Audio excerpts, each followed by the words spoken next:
Christmas అంటే ఏంటి? Christmas అంటే చాలా సందర్భాల్లోని మనకి మొదటిగా గుర్తొచ్చేది ఎవరంటే క్రిస్మస్ తాత, లేకపోతే కథలు, స్కిట్‌లు, డాన్స్‌లు, లేదంటే డెకరేషన్ వీటిని మనము జ్ఞాపకం చేసుకుంటా ఉంటాం. కానీ చాలా సందర్భాల్లోని మనం అసలు క్రిస్మస్ అంటే ఏంటి అనే సత్యాన్ని మర్చిపోతాం. క్రిస్మస్ ఏంటి ఏంటి అనే విషయాన్ని మనకి మత్తయి సువార్త మొదటి అధ్యాయం 21, 22 వచనాల్లోని మత్తయి తెలియజేస్తా ఉంటున్నాడు. ఆమె యొక్క కుమారుని కనును, తన ప్రజలు వారి పాపముల నుంచి ఆయనే రక్షించును గనక ఆయనకు యేసు అని పేరు పెట్టుదనను. ఇదిగో కన్యక గర్భవతి కుమారుని కనును, ఆయనకు ఇమ్మానుయేలు అని పేరు పెట్టుదురు.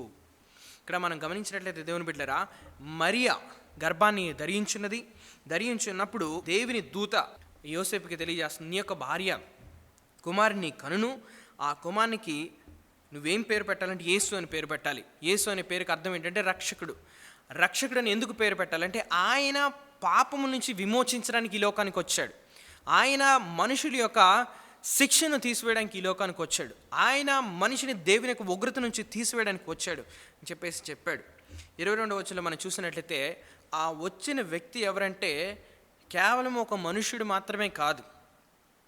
ఆ వ్యక్తి ఎవరంటే ఇదిగో కన్యక గర్భవతి కుమారుని కనును, ఆయనకి ఇమ్మానుయేలు అని పేరు పెట్టదు అన్నాడు. ఇమ్మానుయేలు అంటే అర్థం ఏంటండి? దేవుడు మనకు తోడు.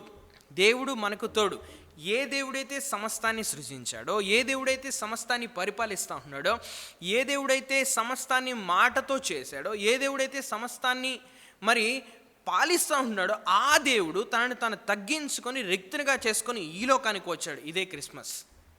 కాబట్టి మనం గమనించాల్సిన విషయం ఏంటంటే క్రిస్మస్ ఏంటనంటే నశించిపోతున్న మానవాల్ని విమోచించడానికి పరమ దేవుడు మనిషిగా ఈ లోకంలోని జన్మించి జీవించి ఆయన మరణించి సమాధి చేయబడి మరణాన్ని గెలిచి తిరిగి లేచాడు. ఈ సువార్త యందు మనం విశ్వాసం ఉంచితే అప్పుడు మనం నిజమైన క్రిస్మస్ను, సంతోషకరమైన క్రిస్మస్ను మనము